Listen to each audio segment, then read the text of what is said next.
Anak-anak, hari ini Ibu Utut akan bercerita tentang hewan. Apa saja hewan yang akan Ibu Utut ceritakan? Ayo kita lihat sama-sama. Ini adalah buku pop-up tentang hewan yang dibuat oleh Ibu Utut. Kita lihat yuk isinya. Halaman yang pertama, jeng jeng jeng.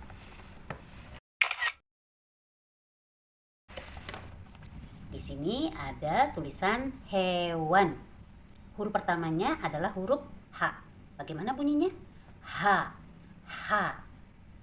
Huruf yang kedua adalah huruf E. Huruf yang ketiga adalah W. Huruf keempat adalah A. Huruf kelima adalah N. Anak-anak bisa menulis ulang di kertas lain tulisan tentang hewan. Di halaman pertama ini kita bisa melihat tulisan hewan.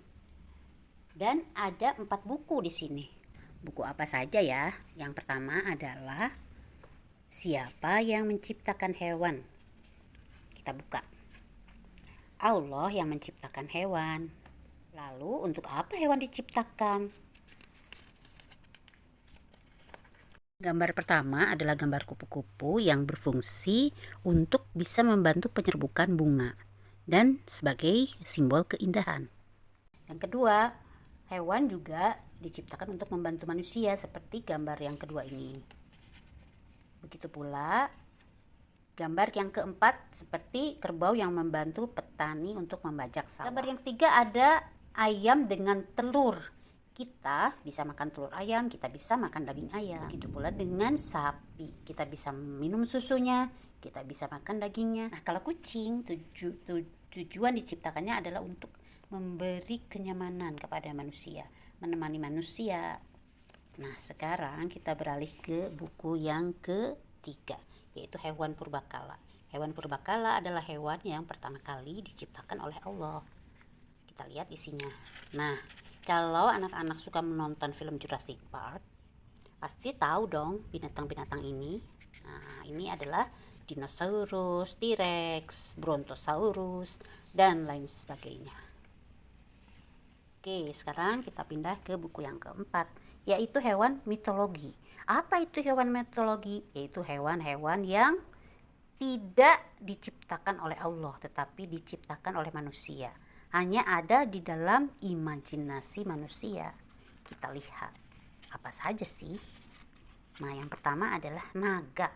Kalau anak-anak pernah melihat barongsai, itu adalah makhluk atau binatang yang diciptakan dari imajinasi manusia. Begitu pula kalau kita nonton Barbie, kita suka melihat seekor kuda yang memiliki tanduk dan bisa terbang. Itulah yang disebut dengan unicorn. Dan ada Putri Duyung, juga beberapa binatang mitologi lainnya. Termasuk Sagittarius dan Hanuman. Manusia kera. Keras sakti, tak pernah berhenti, bertindak sesuka hati. Sekarang kita masuk ke halaman yang kedua. Jeng jeng jeng. Halaman yang kedua ini adalah tentang hewan-hewan yang ada di daratan. Itu semua binatang-binatang yang ada di darat. Ini kita lihat dulu nih di belakang tuh. Ada gunung-gunung es. Ada gunung-gunung es, tempat-tempat es. Nah, binatang-binatang yang bisa diam di es-es ini apa aja? Oh, ternyata ada penguin. Nah, ini ada buku hewan yang bisa hidup di Antartika atau di tempat yang sangat dingin. Nah, yang pertama adalah, ini adalah anjing laut. Bisa hidup di tempat yang sangat dingin. Yang kedua adalah beruang es dan burung hantu salju. Juga ikan paus orca. Sekarang kita pindah ke sebelah sini.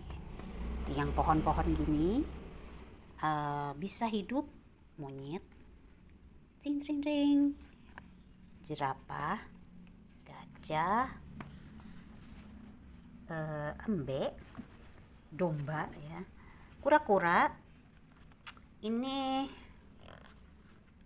kepiting. Ini ada sungai. Di sungai bisa hidup kuda Nil, bisa hidup buaya. Dan ada Om Harimau sedang tidur. Dan di sini ada satu buku lagi, judulnya Hewan Buas. Inilah beberapa contoh hewan buas. Harimau juga hewan buas ya. Begitu pula dengan buaya dan kuda Nil. Cuman yang Ibu Utut masukkan ke dalam buku hanya beberapa saja. Ini adalah cheetah. Ular. Lalu ada singa, terus ada beruang dan ada macan kumbang dan gorilla. Sekarang kita masuk ke halaman yang ketiga ya. Jeng jeng jeng. Ini adalah hewan-hewan yang ada di udara. Hewan-hewan yang bisa terbang. Coba perhatikan ada hewan apa aja di sini. Nah, inilah yang pertama, makhluk yang bisa terbang, burung. Yang pertama adalah burung elang. Dan ini kelelawar, ini kupu-kupu. Lalu di sini ada 2 buah buku. Kita lihat dulu burung yang tidak bisa terbang. Hidupnya sebagai burung tapi dia tidak bisa terbang. Yang pertama adalah penguin. Penguin itu adalah seekor burung. Kenapa dia tidak bisa terbang? Karena badannya besar dan dia sayapnya sangat kecil. Seperti sebuah tangan, bukan seperti sayap. Makanya dia tidak bisa terbang karena dia pun hanya bisa hidup di tempat-tempat yang dingin, tidak bisa terbang. Yang kedua adalah merak. Merak itu bisa terbang tapi nggak bisa jauh-jauh, cuman sedikit-sedikit. Nah, burung onta. Burung onta ini tidak bisa terbang tapi dia bisa berlari sangat cepat. Ini ayam dan burung kasuari. Oke, sekarang ada makhluk yang bisa terbang tapi kecil-kecil, namanya serangga. Nah, yang pertama adalah lalar. Lalat. Yang kedua nyamuk, kecil tapi bisa terbang. Capung dan kupu-kupu. Sekarang kita masuk ke halaman yang keempat. Jeng jeng jeng.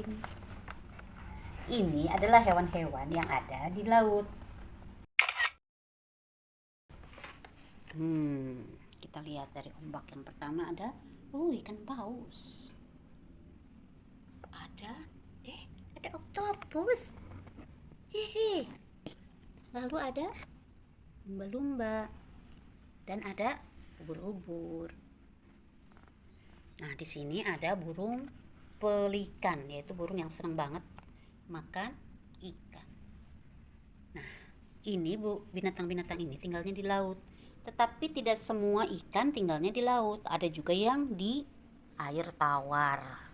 Nah, air tawar itu artinya tidak memiliki rasa. Kalau air laut itu asin, kalau air tawar itu tidak asin, tidak ada rasanya. Apa saja binatang yang bisa hidup di air tawar? Contohnya adalah ikan mas. Yang kedua adalah ikan bawal, ikan gurame, bebek, berang-berang. Apa jadinya kalau berang-berang atau binatang-binatang air tawar ini masuk ke laut? Tentu mereka akan mati karena tidak kuat. Ada ikan arwana, ada ikan koi, dan ikan cupang, juga ikan lele. Ini beberapa contoh ikan-ikan yang hidupnya di air tawar dan tidak bisa hidup di laut. Begitu pula ikan-ikan di laut tidak bisa dimasukkan ke air tawar. Selesai. Aneka Artikan Plus.